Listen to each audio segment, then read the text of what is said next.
North Korea, South Korea, war in Ukraine. Okay, that's our topic today. That's our topic right now. So South Korea, as we've said, is very alarmed, very pissed by the fact that North Korea is sending troops to Ukraine. North Korea sending elite units to Ukraine to fight. At least that is what South Korea is saying. That North Korea has sent 1,500 soldiers from its special unit and is preparing to send 1,200 units in general, in total. And according to South Korea, that constitutes enough of a security issue for South Korea that, um, well, let's just say that South Korea has been very careful up till now when it comes to aiding Ukraine, when it comes to entering the conflict, when it comes to getting involved in any way. And that is because of something that is basically similar to the broader West, a fear of escalation, if you will. Because South Korea is fearful that should it aid Ukraine more, that would push Russia and North Korea to tighten their relationship, which would mean that Russia would share more advanced technology, most important of which would be the nuclear technology, which would enable North Korea to create nuclear weapons, that it would boost North Korea's economy, which would allow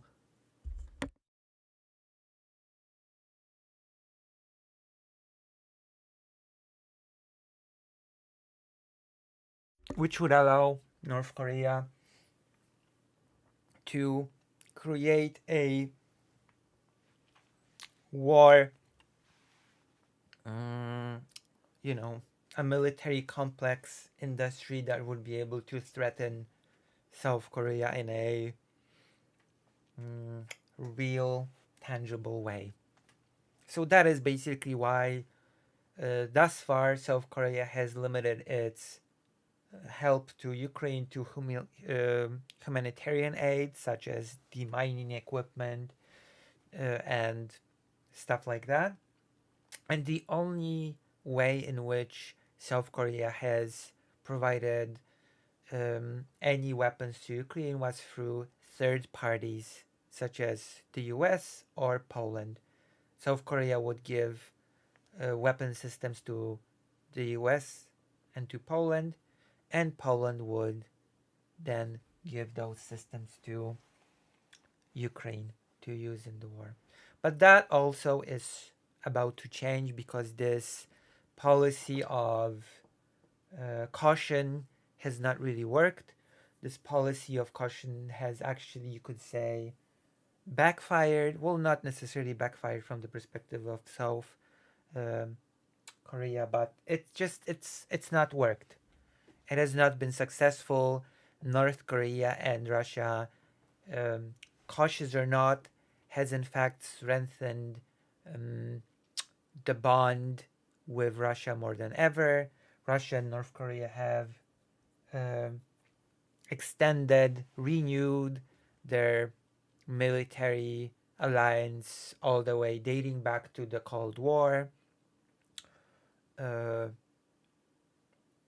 the exchange of information about technology, um, economic um, support, etc., has been exchanged for a huge supply of North Korean shells, missiles, and what have you. And now North Korea is sending troops to take part in the war directly, which of course makes South Korea ask the very legitimate question of what did North Korea get in return that is so good that is worth sending troops to directly take part in combat? And of course, there is the fact that should North Korean army take part in the war directly, their troops would gain training in how modern warfare looks like, how uh, warfare nowadays is fought, the drones, the well, everything. And that they would take those experiences back home and use them to prepare to sort of, well, against South Korea. All of this is treated very seriously in South Korea. And therefore, South Korea is seriously considering changing its doctrine when it comes to being cautious, being careful about Ukraine, and is seriously considering sending offensive weaponry directly to Ukraine. But not just that. Um, South Korea is also actually considering sending personnel that would observe North Korean actions in Ukraine, as well as help in the interrogation process of North Korean troops uh, by Ukrainian forces. So, personnel of experts would also be sent in this scenario to Ukraine. And of course, South Korea has condemned North Korea, saying that it sends troops to Ukraine, escalating things on an international stage, and also at the same time neglects the welfare of its citizens in Korea. And well, there are a couple of aspects to this. There's at least a couple of aspects to this, which of course this new turn on how South Korea treats the war and how it treats aiding Ukraine, because the West has been urging South Korea for some time for it to support Ukraine more. But for the reasons that I've given you before, South Korea has been redundant, has been very how should I say? It had its worries, right? South Korea did not really want to provoke a tightening of the relationship between North Korea and Russia, but that seems to be a moot point right now, considering that it happened anyway. The president of South Korea, Yoon Suk Yeol, is a person that believes in security through strength, and um, it would not make South Korea look very good if it would not respond to this sort of thing from North Korea in any way at all, which is why South Korea is already speaking of sending that lethal aid to Ukraine, offensive weapons, long range weapons, as well as of sending personnel. There's been a talk that the Ukrainian law actually does not really allow, it has limitations set in place when it comes to sending, shipping weaponry to active conflict zones, but President Yoon Suk Yeol is confident that these can be overcome. And one way in which this sort of limitation can be overcome is by taking advantage of a loophole, of a legal loophole that allows Ukraine, South Ukraine, to give aid to developing countries. That is what the South Korean lawmaker Kim Jun Hyung said.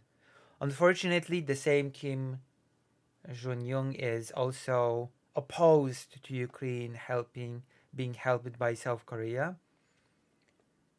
and that is why he said that he plans to soon introduce legislation that would restrict such aid to Ukraine.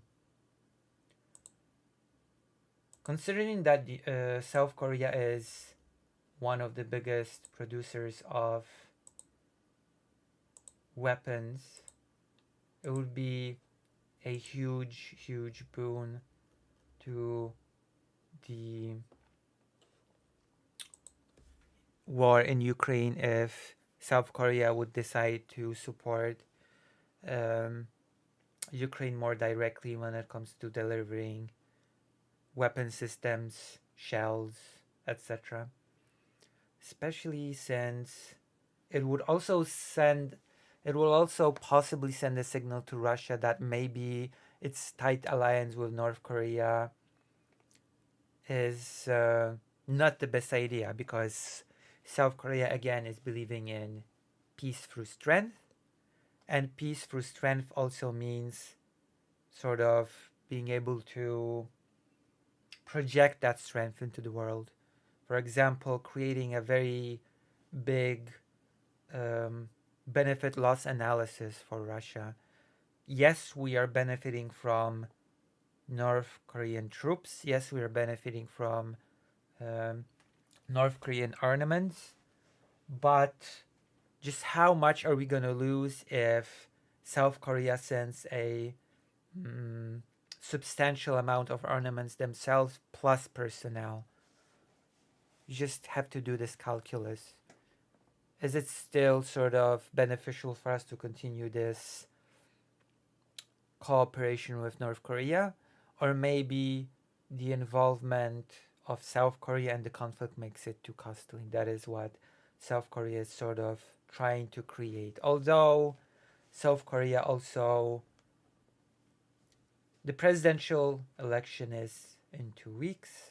South Korea is also putting a lot of its decision, sort of hinging a lot of its decision on the result of the presidential election. A lot of what South Korea will do and how strong those actions will be will depend on who will win in the United States, Kamala Harris or Donald Trump.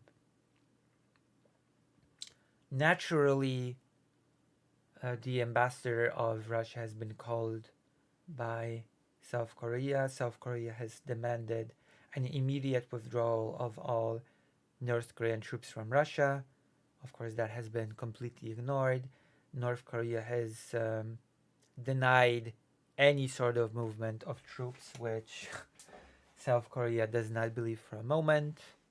Russia, from the very beginning, has denied even any exchange of weaponry or intelligence between the two countries, and we know that is a lie. We definitely know that is a lie. So I suppose the calling of the ambassador was more of a symbolic gesture than anything. I don't think South Korea was hoping to achieve anything there. So as you can see, a lot of things are dependent on the U.S. American on the U.S. presidential election, depending on who will win and who will lose. We might get a heavily involved South Korea in this conflict that will provide Ukraine not just with weapons that it desperately needs, but perhaps also with personnel that will help with things like interrogating North Korean prisoners.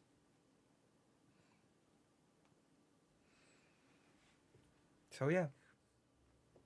Oh yeah, there's also a pretty weird from my perspective aspect of this, which maybe it should not be that surprising. I guess South Korea is pretty far from this conflict, but according to some polls that gauges public opinion, most South Koreans oppose army in Ukraine. Although this subject has not been a matter of intense public debate, So yes, we'll see. S- Um, South Korea already, because I guess from the perspective which, if the effect is the same, then I don't really care. I don't really care about if South Koreans want to arm Ukraine necessarily, because if South Korea decides that North Korea cooperating with Russia is such a danger to South Korea's long term safety, long term security, then no matter what, I assume the public says it will aid Ukraine in order to project that power, to project this, to do enact this policy of security through strength. And South Korea is already ringing alarm bells that this cooperation of North Korea and Russia will have long term repercussions, especially should North Korea get access to this sort of technology that it will allow it to further its nuclear program. Like there's South Korea is already ringing alarm bells about the long-term geopolitical implications of what is happening right now.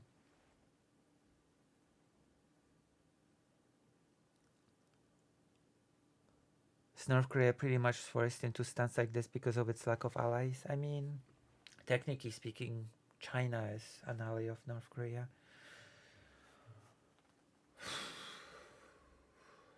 All right. I guess that's it for now.